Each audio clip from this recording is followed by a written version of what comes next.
Erica, welcome to the show. Thank you so much for being here. Introduce yourself to everybody.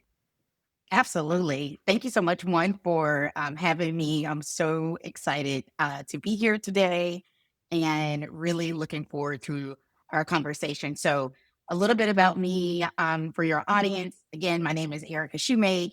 I've spent most of my professional life at the intersection of public safety, national security, and emerging technology. And I started my career actually in public service at the FBI and across the U.S. intelligence community, detailing and doing various things, not only here domestically, but also internationally. And I've had the opportunity to not only work on threats to keep um, American citizens safe here in the U.S. and abroad, um, but also being focused on things as relates to your podcast around child safety. Unfortunately, a lot of things that can involve children and crime and the internet, things that no parent wants to have to deal with. Also, Right. national kidnappings related to children as well. And then from my time in the Bureau, I actually pivoted into big tech in 2020 at the height of COVID. A lot of the reason for me actually pivoting was one, still wanted to do something that had impact, but I became a mom myself, and my daughter is a cardiac patient. And thinking about COVID, my husband and I both were like, well, we both can't be out of the house. At the, need one person to at least try to stay healthy in the event that one of us ended up with COVID. Thankfully, that didn't happen, but that was like one of those things that propelled me to switch. But I still wanted to have a career that was very meaningful to me. And so my time as I pivoted into big tech, I was at Twitter from 2020 to around 2022. And a lot of work focused on child safety, also related to abusive behavior, self harm, toxic content, and the impact that it can have on various users. Also, ensuring that users that were on the platform were actually of age to be allowed on the platform, and really thinking about all things related to that online safety and also how online safety can then turn into potential harm or threats offline. And Mhm. at Twitter, we were always focused on balancing the freedom of expression while also trying to mitigate on and offline platform harm. And also from pivoting from Twitter, I didn't begin my work at Amazon focused on ads. A very interesting area. And a lot of my focus was related to child content, like content featuring children, and really thinking about the ways that that can be potentially weaponized in a way that we wouldn't want our kids to be targeted as it relates to various advertising. And I also led a lot of initiatives, not only around trust and safety, but also around as the world is turned into AI. I was very much involved in a lot of the large language models and how policy is then integrated into those models to ensure that we do have guardrails to ensure that users are having a safe and good experience. And when they're not, us being able to have guardrails in place to be able to then go in and mitigate some of the issues. And so my focus on that space and responsible AI is really thinking about the power of technology and how it grows. And now leading my own little boutique consultant firm, the In Strategy Group, I'm very much focused on working with not only tech startups, but various organizations and leaders, really thinking about the way that we can protect communities, families, and the most vulnerable citizens. So that's a little bit about me. So, you mentioned like you have worked for the FBI, Twitter, Amazon, all that sort of stuff. Obviously, when you started, like AI existed, but not a whole lot like it does today. So, like, what motivated you to shift to responsible AI policy? Yeah, so it's very interesting. I would say honestly, organically, I found myself making the shift into AI as it was a part of my work. Not only at Twitter again, like you said, not as heavy, but focused on like the large language models and how we can use automation to help streamline and get some of this like not so great content off the platform, or in many ways, if it didn't violate policy, how can we de-amplify and ensure that it doesn't reach a wide audience? Because what we know is most of the time when there is toxic content or things that are just not great to be seen, the people who are usually the most impacted are either underrepresented communities, children, and or even teens of age. And that work as someone who is a first generation college grad from inner city Memphis is youth has always been kind of like that thing that's like very close to me. I actually worked at the city of Memphis Office of Youth Services coming out of graduate school. And then I pivoted over to the Shelby County DA's office, focused on youth that were truant and identifying ways to really understand what the underlying root cause of the truancy and not just looking at the symptoms.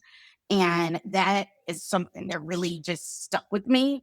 And thinking about how I know that as part of a underrepresented community, how tech is always great, as I say, until it's not. And I wanted to make sure that I continue to be a part of the conversation and bringing in a different perspective.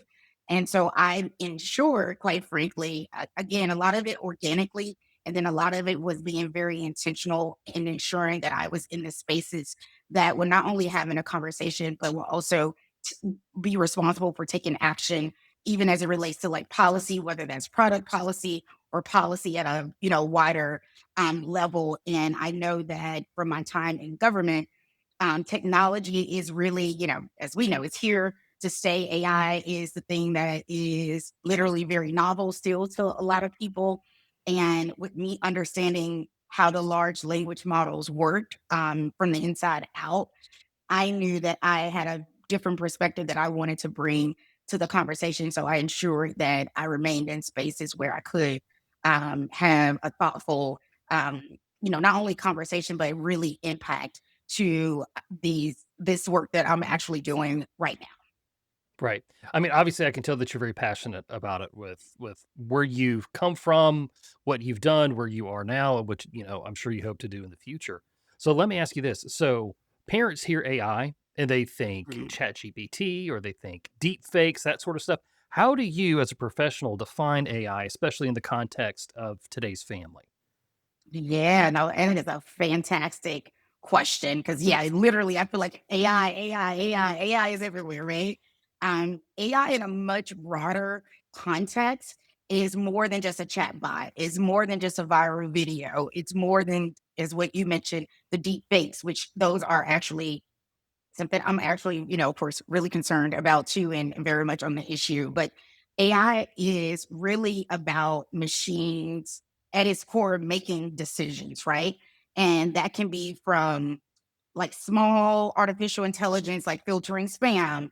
And sometimes it can be as big as like influencing what your child sees on their screen. Like we talk about the algorithms, those type of things. Like if your child is interested in, I'm gonna say because I'm a girl mom, mom, Barbie dolls, then because they're looking at Barbie dolls, they may very well start to see more Barbie dolls. And AI powers everything from literally smart cameras in our homes, to your child's homework, health apps, and also recommendations on YouTube. I know YouTube is one that I'm sure many households can relate to, including myself. And for families, it means that AI is already a part of your daily routine, and really thinking about how um, not only the definition of what AI is, I think the bigger thing is not only the definition of it, it's really understanding that it is embedded into everything that we do. And as parents, that's also important that we are really not only asking about, what is AI, but also understanding that what decisions are being made by machines on my behalf, on our child's behalf, and just our everyday like thinking and decision making, and how those decisions align with values. And I think that that is the piece that I would love for parents to really like think about. Like the definition is definition. Just know that AI, quite frankly, isn't everything, and being aware of what apps and the tools your kids use. That to me is what I think is more so the burning question as well. Right. Well, let me ask you this because you mentioned YouTube, and the day that we are recording this, apparently August 13th is going to be the day that YouTube enacts AI to determine whether or not users are minors or not.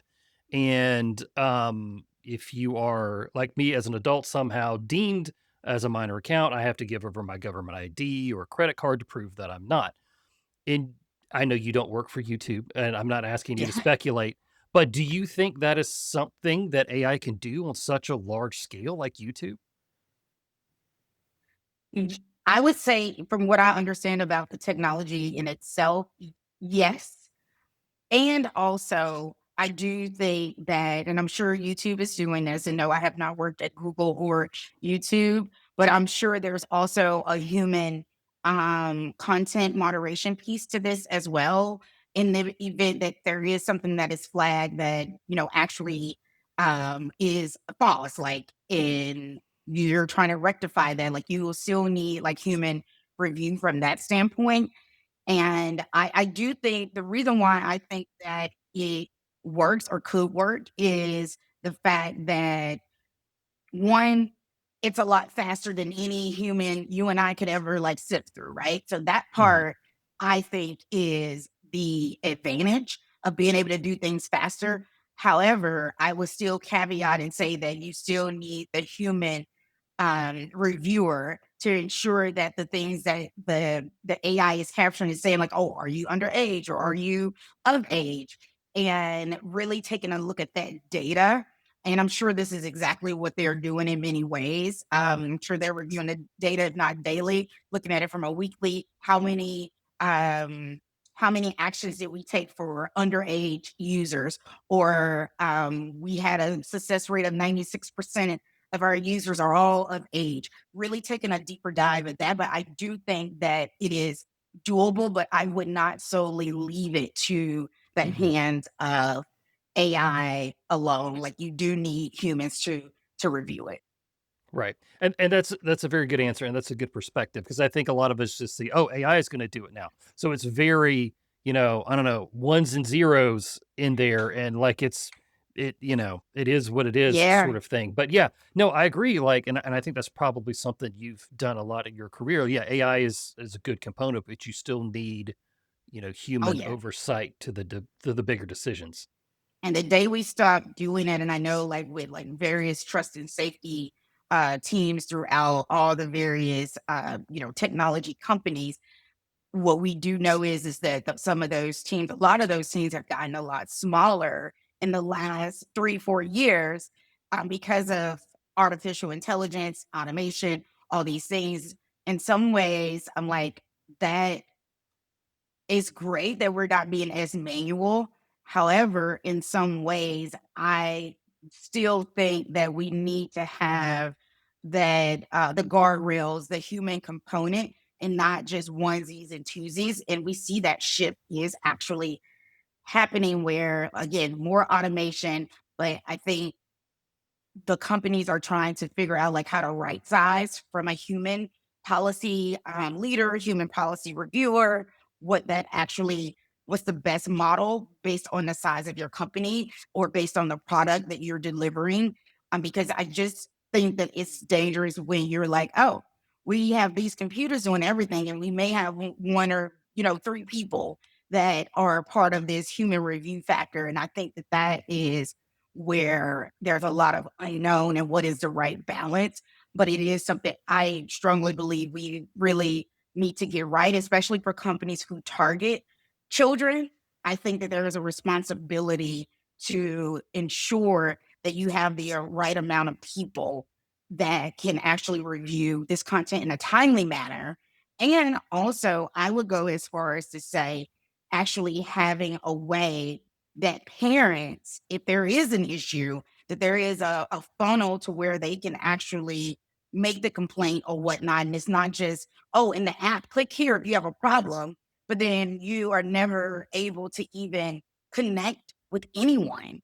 I Mhm. think that as a parent myself, and before I was ever a parent, as an aunt, I think that probably is like my biggest frustration a lot of times with some of this technologies that, like, yes, it's great that you can bring a chat bot or whatever along the way, but people need, when you're having real issues, there needs to be a real streamlined central zone for those most egregious events that are transpiring. And that is the thing that I have yet to really see done well, and that Mhm. I think we need more of as technology becomes the thing, AI becomes the thing that kids are going to be using, learning, coding, and I think that that's not talked about enough, quite frankly. Right. No, I agree, and I think a lot of it is just the proliferation of the technology and how fast it's moving, and, It's whoosh. and then you put in, like, the economy versus that and who all Yes, can employ what. I mean, it's nuts. It's beyond it both is of our nuts. pay grades. Right. So let me ask you this. This is definitely is at our pay grade. Um, in your history, in your working life, what has been, like, the biggest concern that you've had when it comes to AI in families? Hmm. The biggest concern that I have, quite frankly, for families is, I think this is the spectrum that I have seen with families. You either have the families that are like super know everything about technology, they know all the apps, they know where to go, they know how it works. So it's like the extremes. You get those family members. But then on the flip side, you get the family members that don't know anything about technology. Yeah. They're like, "Wait, what? Uh, oh, we don't watch," and no judgment, but we don't watch TV, we don't download anything, and I'm like, this is what I say a lot to Mhm. parents that say this: "Get your head out the sand." That is my biggest concern in, trust is very important with our kids, but just because you think that, you know, your kid is like, best kid in the world and can be, does not mean that your kid is so naive that they don't know what their friends are using, and then they start to get curious about it. I don't want to be able to be the person that my kid has the conversation with, or that I am having, that's appropriate, right? Versus you just getting your bits and pieces from your friends at school. And I'm just going to tell parents now, my first grader is very much attuned to like all the things. Like, she has a very high verbal comprehension.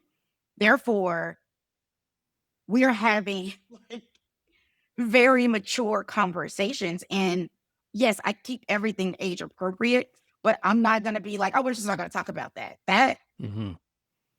We cannot do that. In 2025, parents, to anyone that's listening, that is not the way to go.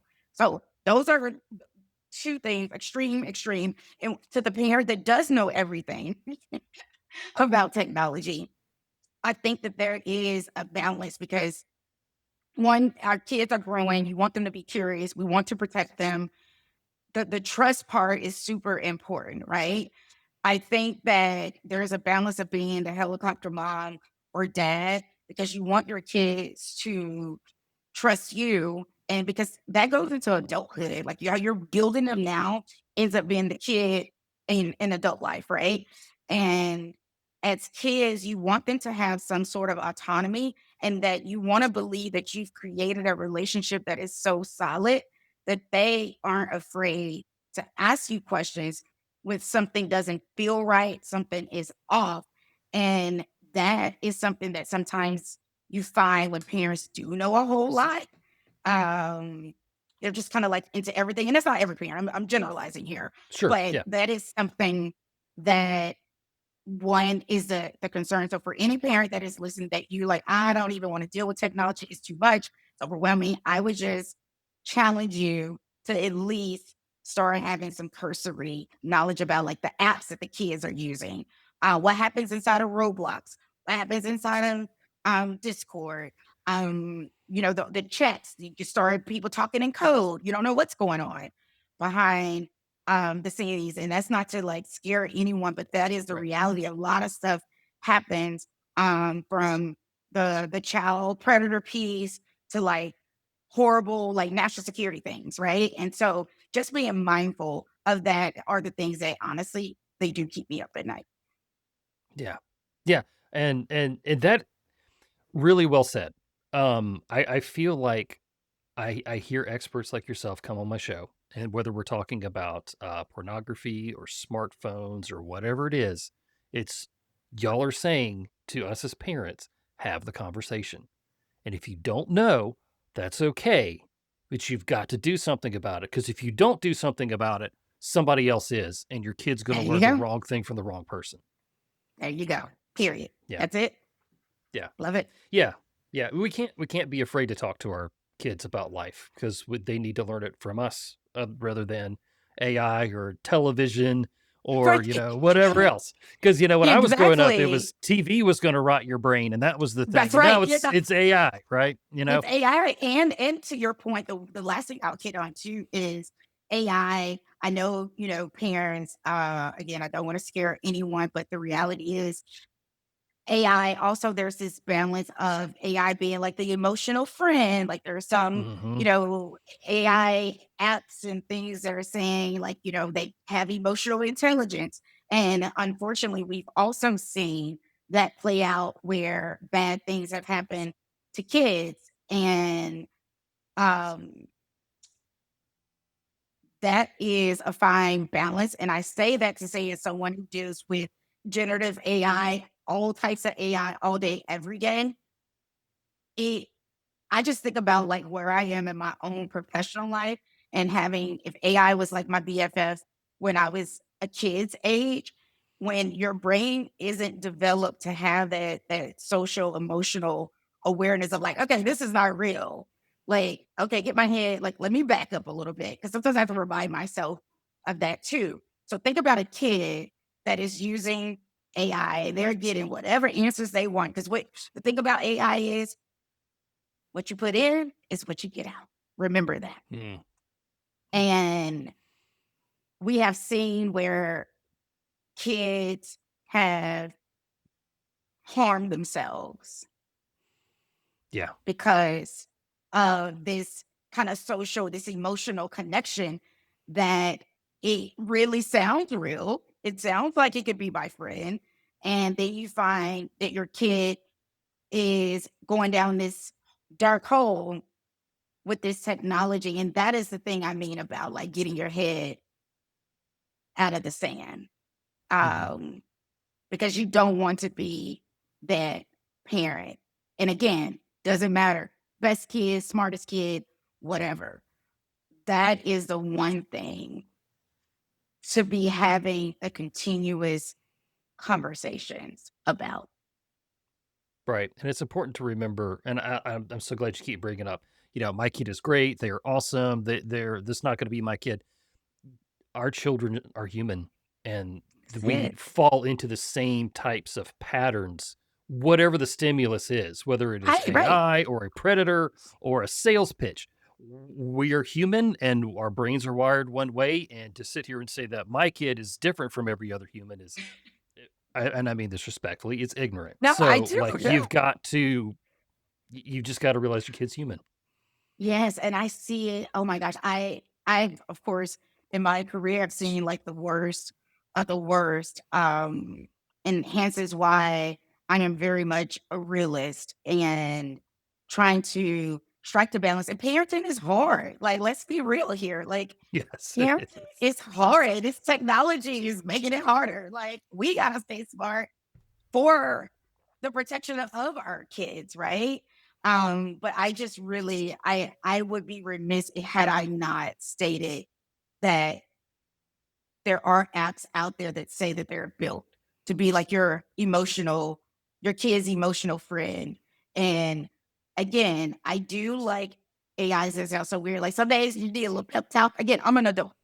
And I'm like, okay. And then I love with AI though, when if it's good enough and smart enough, it'll be like, wait, wait, wait, wait, wait. Right. But you don't know unless you understand the app. Hence, If you do know that your kid may have some level of access to something that is not within itself harmful, but those potential like negative implication, if we were to do this, it does this, then those are the things you want to be aware of because I don't think that it helps to say, Johnny, don't look at that. Like, don't use that. But then they're with their friend and they're using it. Johnny is not in the corner, not like checking it out at least. So just Mhm. kind of being mindful of that. Yeah, because I mean, we were doing stuff like that when we were their age. Like, we can't expect them not to do the same. So, yeah, yeah. Well, I tell you what, Sorry. we've talked about AI a lot in kind of a Yeah. negative light. So let's kind of switch gears here. What are some ways that AI can really help families today? Oh my God. So as you can see, I lit up like a Christmas tree.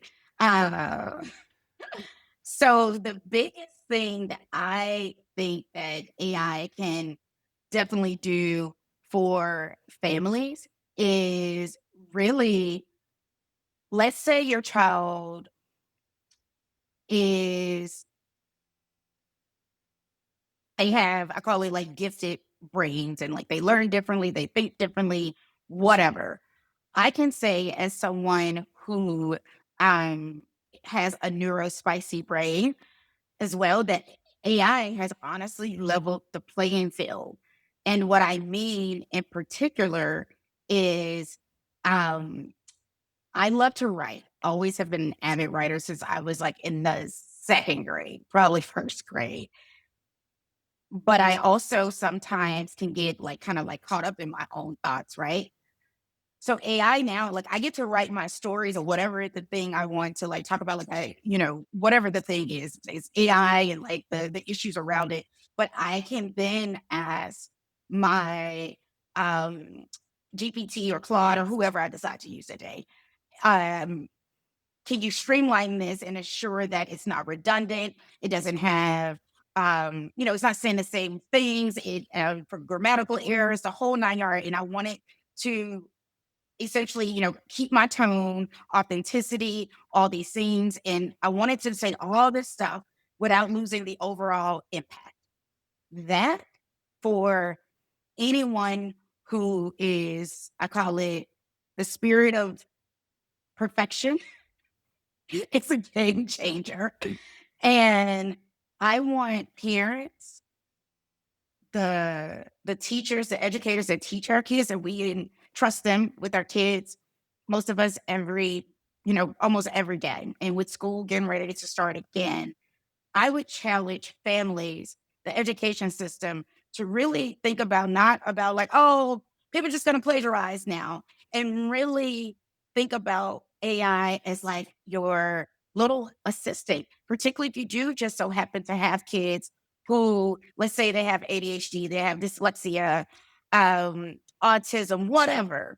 Um, it really changes the game on accessibility in a way that is pretty phenomenal. And if there's anyone out there that has a child that's blind or legally blind, there's a lot of technology out there now where they are able to be even more like inclusive and kind of be a part of the environment that they're in because of AI. Like I'm not promoting any specific like company, but like the glasses. Everyone is talking about glasses.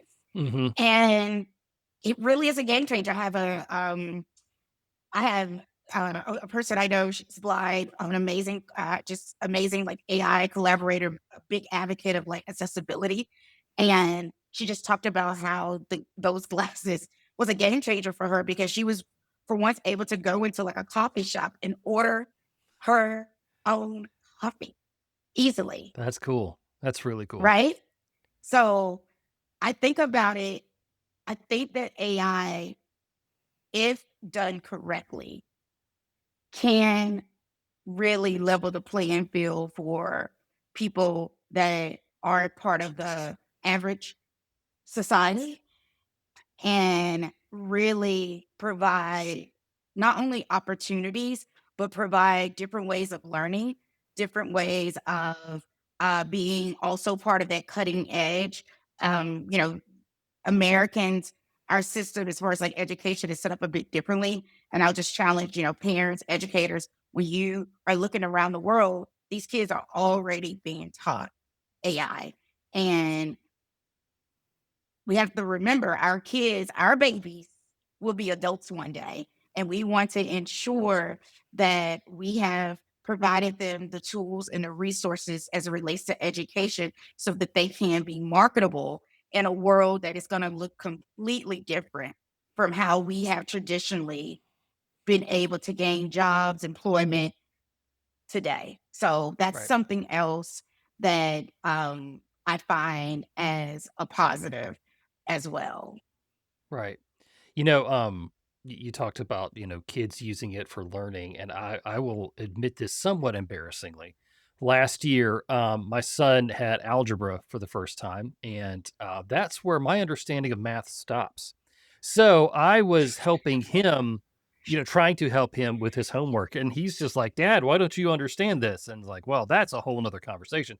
But I pulled out Chat GPT. We put in the equation, and not only did it Yes. I was afraid it was just gonna give us the answer, but it broke Nope. it down and wrote it all out, and I'm like, "Oh, wait, I It wants remember you how to to know do it. this." Yeah, it gives us step by step how to do it, and I'm like, "Oh, okay, we did that. Oh, yeah, this okay, now that's coming back to me." That sort of thing. So, it was this really cool thing to be able to say, "Okay, you didn't know, I didn't know, we're gonna find out together, and now we have your problem solved, and take what you learned here and use it to the next problem. Don't feel like you have to come back to ChatGPT for that." Yes. Yes. And you know what was the coolest part about all of that? The togetherness of it. Mhm. You Mhm. were able to say, like, almost immediately, like, "Filter, is this good or not good?" Like, and because like, also it was good, and also this was great because it provided step by step by step. Had you not been, in a situation where you were supporting, your child, you may not have fully understood Mhm. how it works. So I think that also we have people who have a lot of preconceived notions around what AI is and what it isn't. That somehow we're gonna be all stupid, we're gonna be all dumb, our brains don't work anymore. Right. Like, these things. And again, I have to remind people: AI is what you put in is what you get out. So remember, you'll see the little fine print. AI makes mistakes, and it does. So I Mhm. also remind people that you should check the information. If it sounds kind of Mhm. off, you probably want to check it to make sure that that is actually correct. So again, it is not meant to just like, oh, I don't have to do any checking. It's not meant to be that. And so I just want to remind parents of that too. And then some other, to your point about like how it can be used, just even as far as like we take our kids to the doctor, right? Get their annual Mhm. checkup. So you may have kids that are like mine, complex medical needs. And the cool thing about AI is that yes, it is finding new ways on like this communicable diseases and how we track them and ways that human can only do so much in a finite amount of time. And so for me, that is a huge, huge win as it relates to technology and how we can really think about its usefulness, and not all things are bad. And the other thing about AI, I would say to families who are busy, you got soccer, you got, 5011 sports, you got to go to chess club, all these things. The one thing that I actually love about AI, again, I am not beholden to any particular systems, but I do love from a calendar perspective, Mhm. I use Google, I use my Apple Calendar, but with all of those, I fuse those into what is called Reclaim AI, Mhm. and it really what it allows is to put all of my calendars together, sift through to determine if there's overlap, between my personal schedule and my kids' schedule, what we have going on, and it can flag if something is like overlapping or going to be a conflict. Again, we're all busy, but that is a way where it is less challenging to keep up with all the things, right?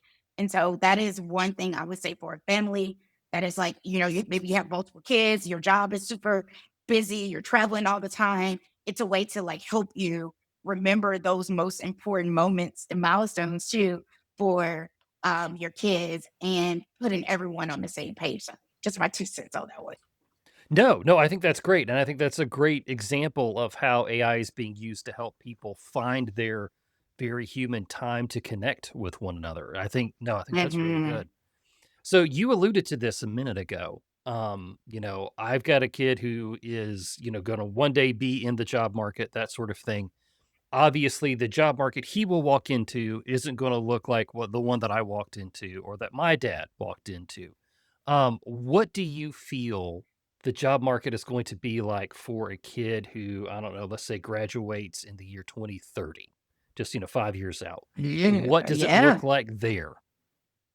Great question. I foresee that the market is going to be a lot of growth as it relates to AI, like content as far as prompts. There are a lot of jobs that we're starting to see. They need people who are English majors, who are biology majors, who are in graduate school focused on epidemiology.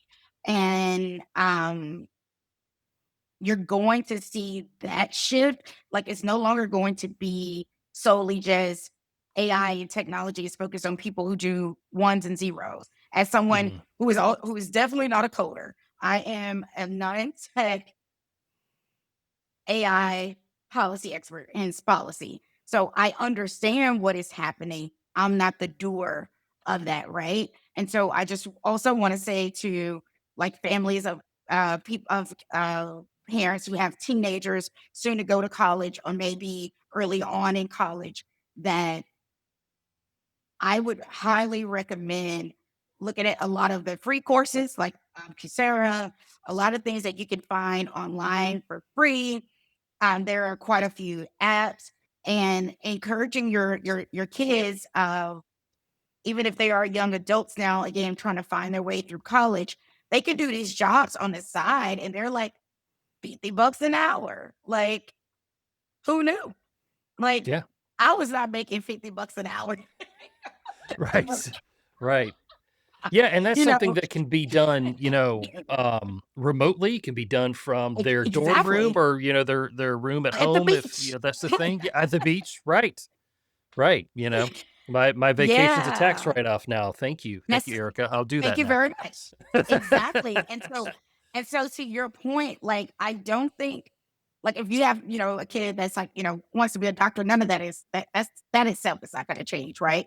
However, there are multiple ways now to leverage your expertise. Like, we used to think about like I'm gonna do my job, whether that's my 9 to 5, if I'm working in corporate or public service, but if I'm a doctor or nurse, I'm gonna do my 12 hours or whatever that is, have a good day. Now we have an opportunity to not only do that, but in some ways have more opportunities to earn income. And I'm not trying to tell people that you need 6, 7, 8 jobs. Like, no, I'm not saying it. Mhm. What I am saying is if you're like, okay, I'm trying to get somewhere faster.